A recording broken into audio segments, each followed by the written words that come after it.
Hello, and welcome to Unity of Fredericksburg. My name is Chris, and I'm pleased to welcome all of you to Unity of Fredericksburg's weekly online gathering. At Unity of Fredericksburg, we are advancing the movement of spiritual awakening and transformation through unity, a positive path for spiritual living. Our speaker today is the new minister at Unity of Fredericksburg, Reverend Cheryl Fair. And now, here is Reverend Cheryl. Thank you, Chris, and hello, everyone.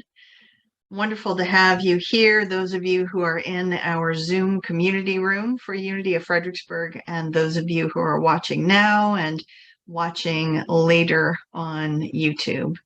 So we have, here at Unity of Fredericksburg, we have been studying the 12 powers since we started doing once a month back in May of 2022, and 12 months, so we're getting there. We are following the order as we study the 12 powers in this book called Divine Audacity by Reverend Linda Martella Whitsett. And today, this month, January, we are talking about the power of faith. So I often, when preparing for a Sunday talk, I often like to start with the dictionary, or these days with a Google search, to just look at definitions of words. So I started with looking up faith, and the first definition of faith that I found was complete trust or confidence in something or someone. So that would be a very common understanding that we all have. Complete trust or confidence. And the second definition was strong belief in God or in the doctrines of a religion based on spiritual apprehension rather than truth. So let's break that down just a little bit. Strong belief in God based on spiritual apprehension rather than truth, or strong belief in the doctrines of a religion based on spiritual apprehension rather than proof. So that's some food for thought, and we'll keep working with that. Here's a definition that comes from Hebrew scriptures. This is from Hebrews 11:1, and this is a piece of scripture that you might be familiar with. Now, faith is the assurance of things hoped for, the conviction of things not seen.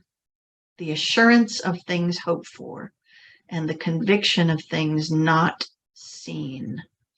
One thing that was interesting in the, I was looking it up on a website that you can look up things in the Bible and change the version of the Bible. And in that particular, and in Unity, we use the New Revised Standard Edition of the Bible when we're looking things up in the Bible. And it did offer a couple of different words rather than the assurance of things hoped for. The alternative word was, now faith is the reality of things hoped for. So this is an interesting thing, the reality of things hoped for, because very often we'll get into a debate with our brain, with our human brain, because our human brain wants to tell us that the outer material world is reality. And in fact, that is the reality of our human nature, right? Our bodies, the things around us, how cold or hot it is, that is our outer reality. But when we're talking about faith, we're talking about the reality that is non-physical or metaphysical. Coming back to this line of scripture, there's also an alternative word for the second half of the phrase, which was the conviction of things not seen. And the suggested alternative word is evidence, the evidence of things not seen. And that's a very interesting thing too, because again, our human brains look for evidence. And in fact, we can determine evidence for things that are not physical, right? So let's look at the concept of love. Now, love is not a physical object that we can pick up or have a bigger one or a smaller one or whatever. And so it's not something that we can see itself, but we can perceive the evidence of love. So we know that love is real. So that's an example of how we all have that level of our consciousness where we are totally aware of the reality that is not a part of our physical world. And that's key to understanding and using our power of faith. So, just to repeat, so faith is not something that's based on observations that we make in our outer world. And in fact, this is where doing that, trying to do that, because that's what our brains want to do. Our brains automatically want to look out in the world and find evidence for things being real. But the outer world changes all the time, right? So if we are putting our confidence or trust in things in the outer world, well, that's changing all the time. So it's no wonder that some of us might have trouble with this concept of faith because it doesn't feel solid. It doesn't feel, because we're letting our brains look for it in the outer world, looking for evidence and conviction in the outer world, and things, even mountains change over time. If you look at photographs of mountains over decades, or if you can find a picture from 100 years ago or something, even mountains change over time because everything in the outer world is changing. But faith is based on things that don't change. We know about faith through our intuition. It's a sense of knowing. And it's not in the physical. It's in the metaphysical. Things that we know are real, like love. And we see the outer evidence, but it may not have a physical form. So it's important for us to remember that when we feel like our faith is on shaky ground, when it's not feeling solid to us, that this knowing, this intuition, this instinct is what faith is about. So when we have those moments where we are experiencing a lack of trust in things in the outer world, or a lack of trust in ourselves, that's not where our faith is. That's all about our outer lives and our ego and things like that. When we feel like faith is something we can lose, I've lost faith in this. Well, that's not really your power of faith, because your power of faith knows beyond that. So in Unity, we focus on faith as an inherent ability. So an ability that you are born with, that you always have, and that you're always using all the time. So let's look a little bit more into that. Faith is one of the 12 powers. Let's do a little review, a little history, a little background on the 12 powers, just to remind us. The 12 powers is a set of divine powers of God, or whatever word you have for that, of the universe, as they are expressed through humanity. And it's a set that was developed by Unity founder Charles Fillmore. So Charles Fillmore began toying around with the notion of the 12 powers early in the 1900s. And he first published about it in the Unity Weekly magazine in 1912. He continued working on it through the 1920s. And then following the death of his first wife, Unity founder Myrtle Fillmore, he and his second wife, Cora Fillmore, published the book, The 12 Powers of Man, in 1930. And the number 12 has lots of significance in scripture, which many of us might be familiar with. There are 12 tribes of Israel. There are scriptures in which, these tribes go into war and they have a shield with 12 colored stones on it. And of course, in the New Testament, Jesus has called 12 apostles. So all of these things, the number 12. So that's part of why Charles Fillmore chose to use this 12 powers format. I mentioned the shield with 12 colored stones. So each one of the 12 powers has a color. The color for faith is blue. And Fillmore, as he was developing this material, he named the powers in the order that Jesus called his disciples. So the first disciple he called was Simon, later known as Peter. And so faith is associated with Simon Peter. And Fillmore also gives us a location in the body, which for those of us who do energy healing or work with body healing, knowing those locations in the body can give us some tools to work with when we feel like we've lost our faith in something. So faith is located in the center of the brain. And all of that is laid out in the 12 Powers book. This is my copy of the 12 Powers book that I've had for a while, and there's lots of lines and marks. One of the things that a lot of people don't notice or realize is that there are actually two books here. There's the 12 Powers by Charles Fillmore, and then in the back of the book is another book by Cora Fillmore called Christ Enthroned in Man.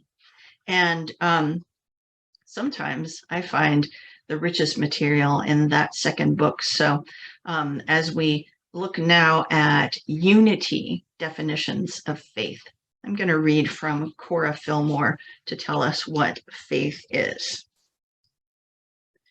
And here's how she starts out.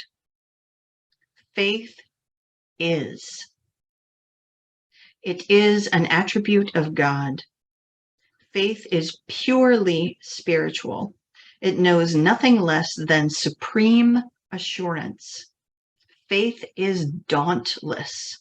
It knows no defeat.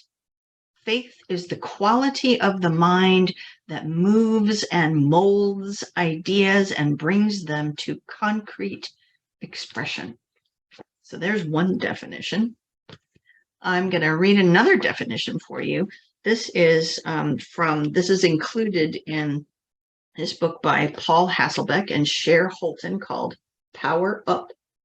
And this definition is not written by them, but it's a quote that they've pulled from one of the people who was working with the Fillmores way back in the day, more than 100 years ago.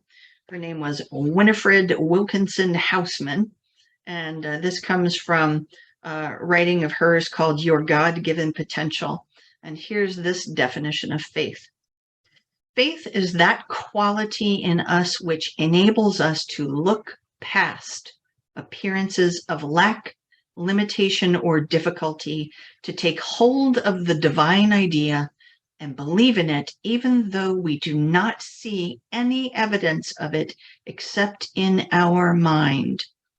Through faith, we know with an inner knowing the truth that is not yet expressed in our manifest world.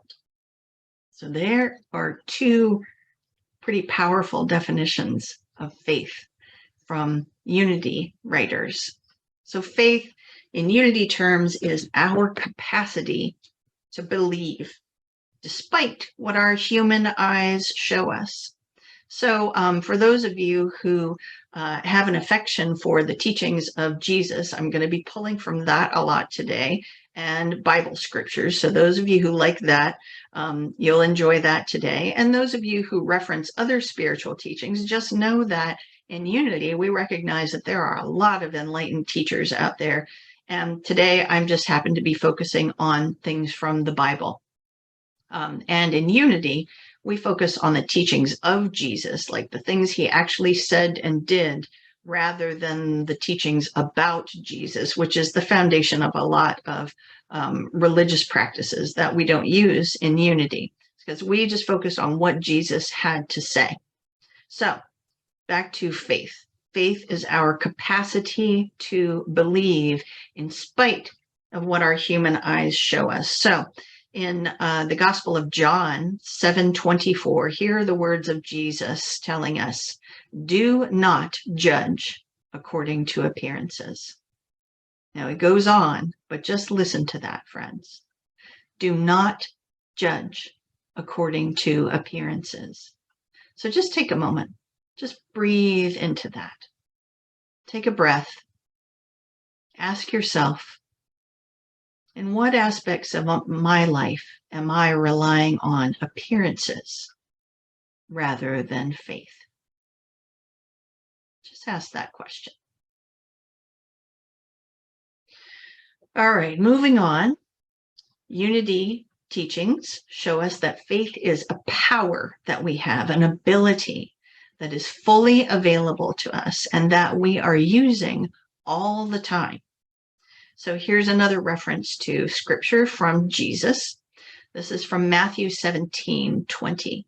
And here's Jesus saying, "For truly I tell you, if you have faith the size of a mustard seed, you will say to this mountain, move from here to there, and it will move, and nothing will be impossible for you." Now, for many of us, our brains might be chiming right in there going, oh, there's no way I can move a mountain. But let me just point out that in Unity, we approach the Bible from not a literal point. Like it's not as if you would drive out to, let's say, the Blue Ridge Mountains and stare at a mountain, that you're going to be able to affect things, matter in the outer world. We don't take it literally. All of these writings were written by ancient Jews, and their method of teaching is through metaphor. And so we look at things as stories, and we look deeper to say, what is the meaning for me? And we look at all of these scriptures as activity and potential happening in consciousness.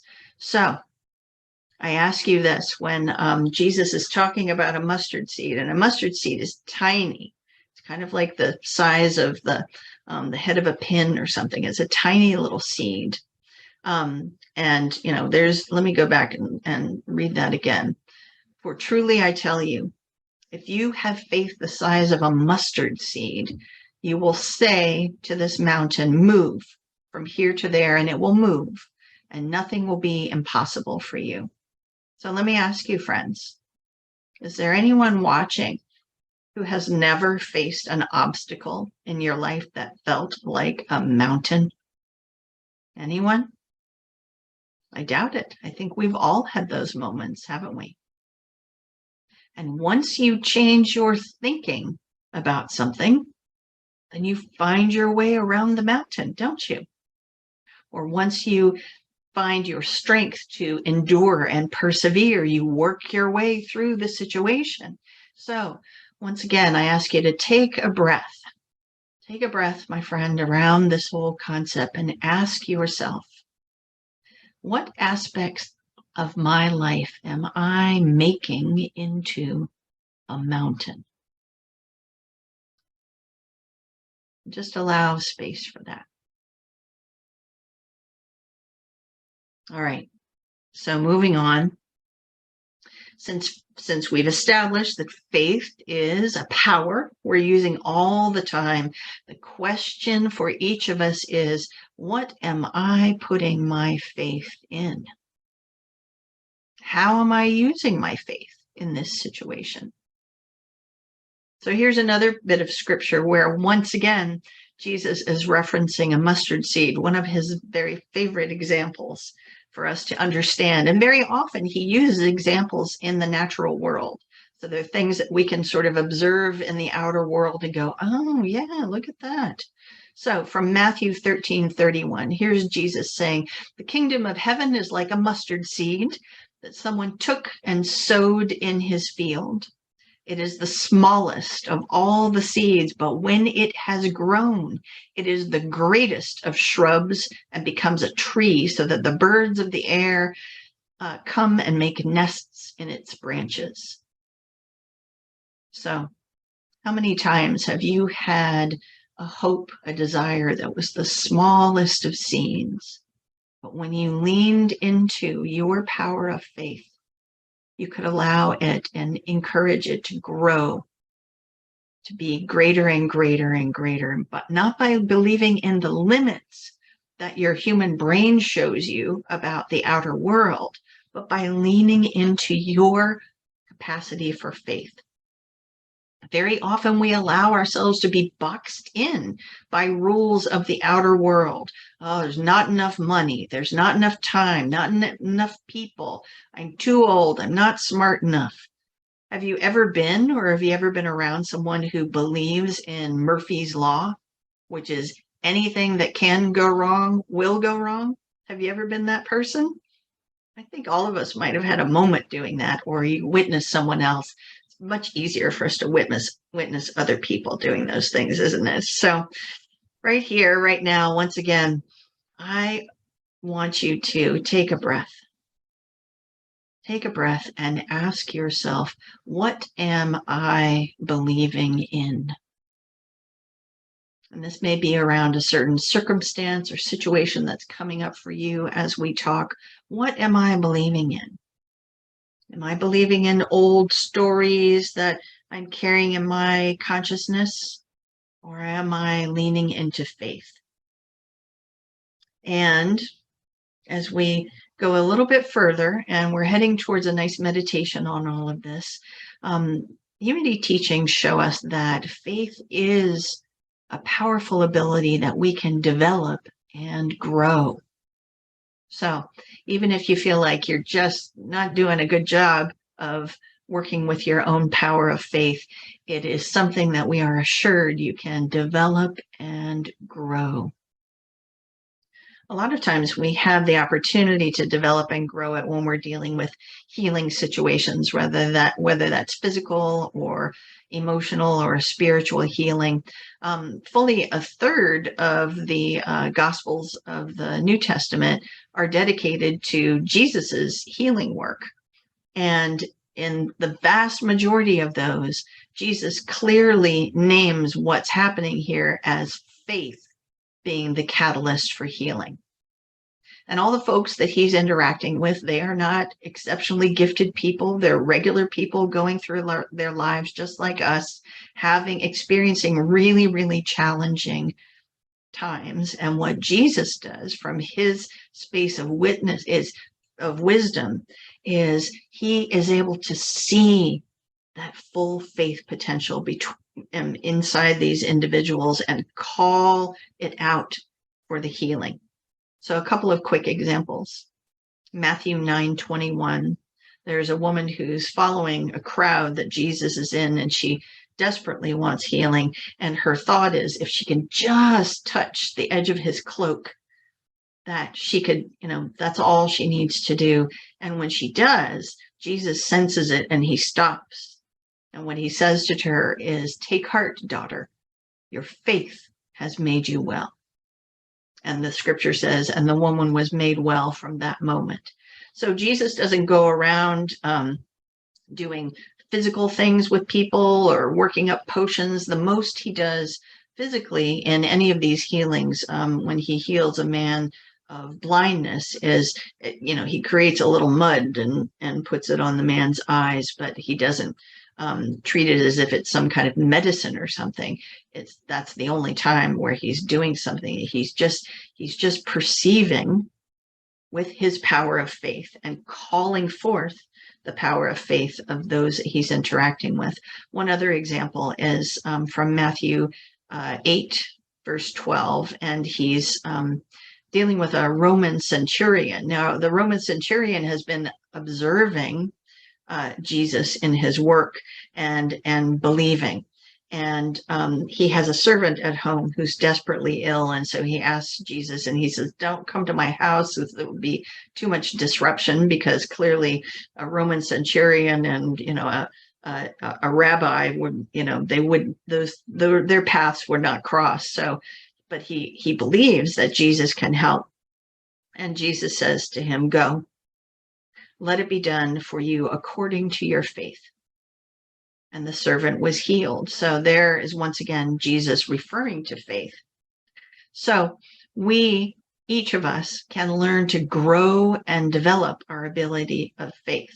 We don't need to have any big process or complicated method or anything like that.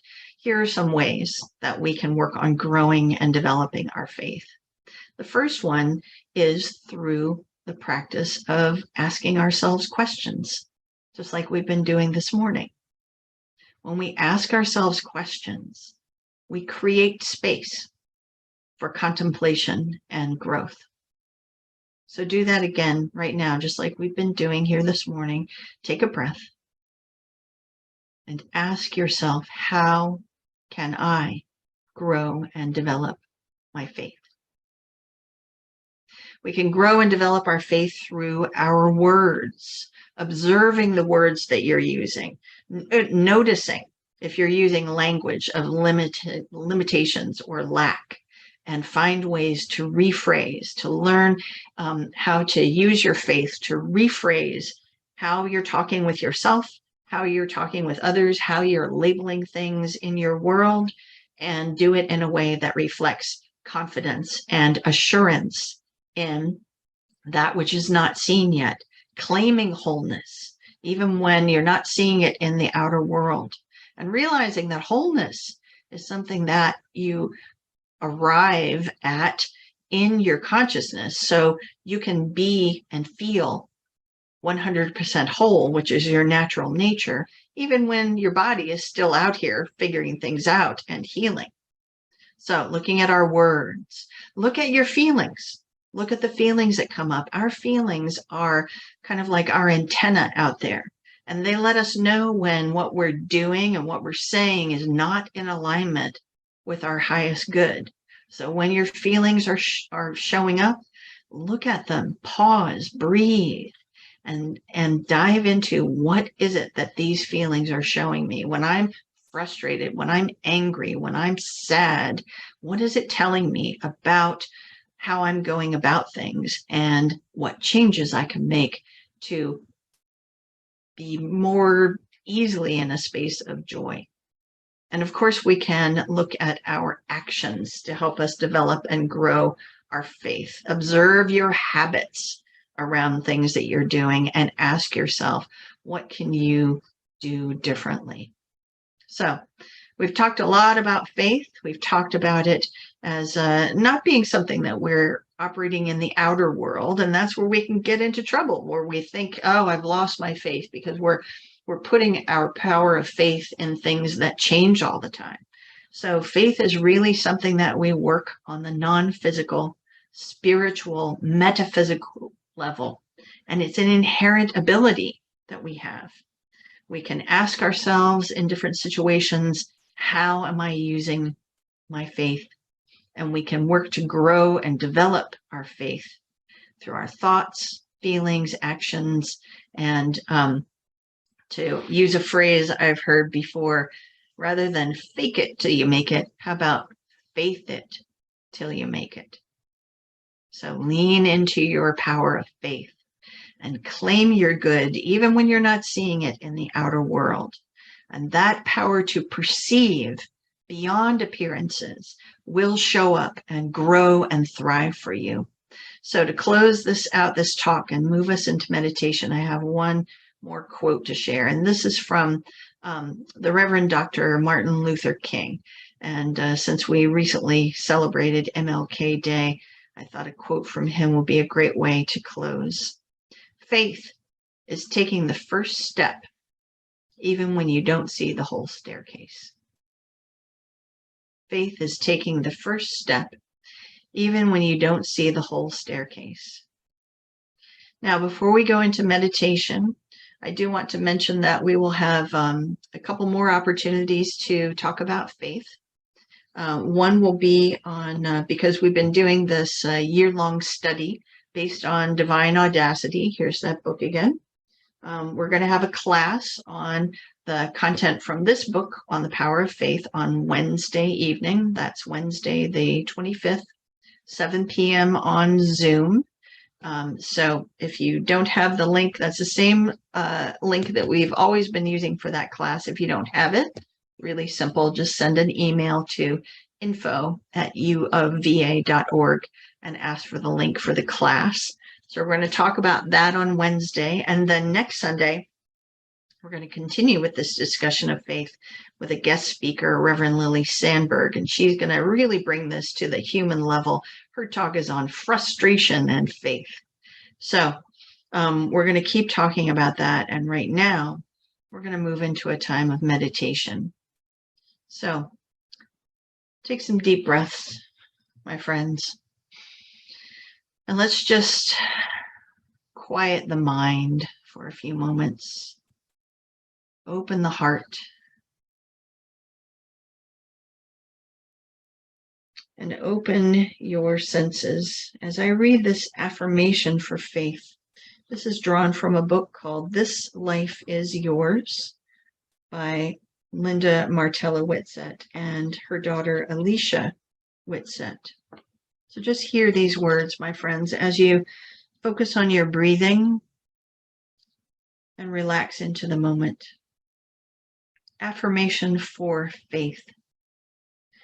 By claiming the perceiving power of faith, I expand my vision. I look beneath the surface of my circumstances to that of me which is real and enduring and whole. By faith, I look beyond my circumstances to my whole life. I believe in well-being as the greatest possibility for each day. Through faith, I cultivate a capacity for positive, joyful expectancy. So just take the energy of those words and hold them in your heart as we move into some time in the stillness together now.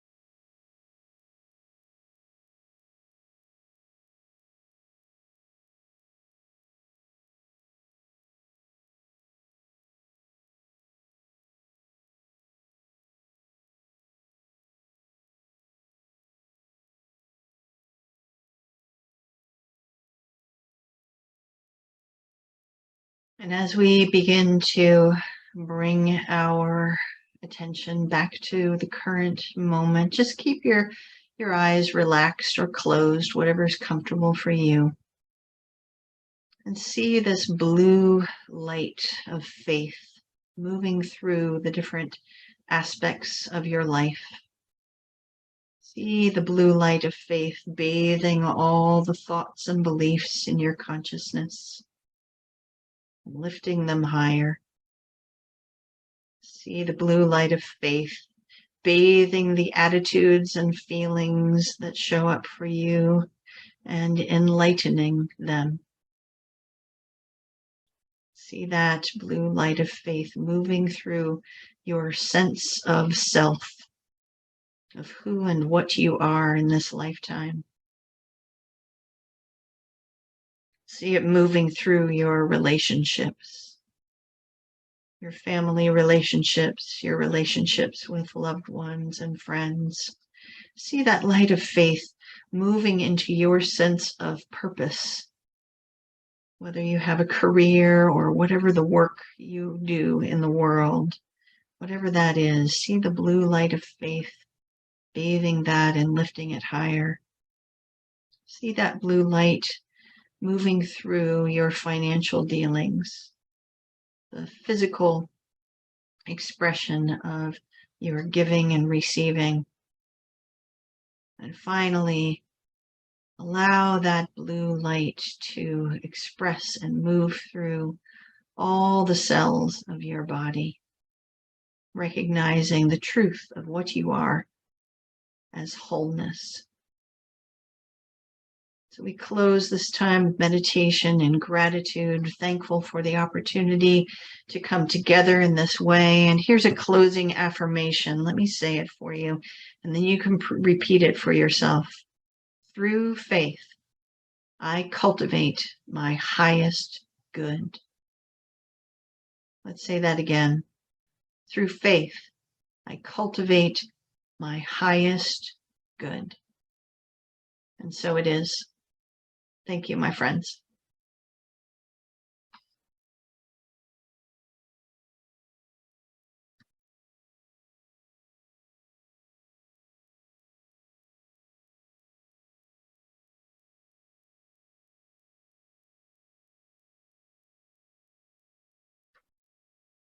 Chris, you're up.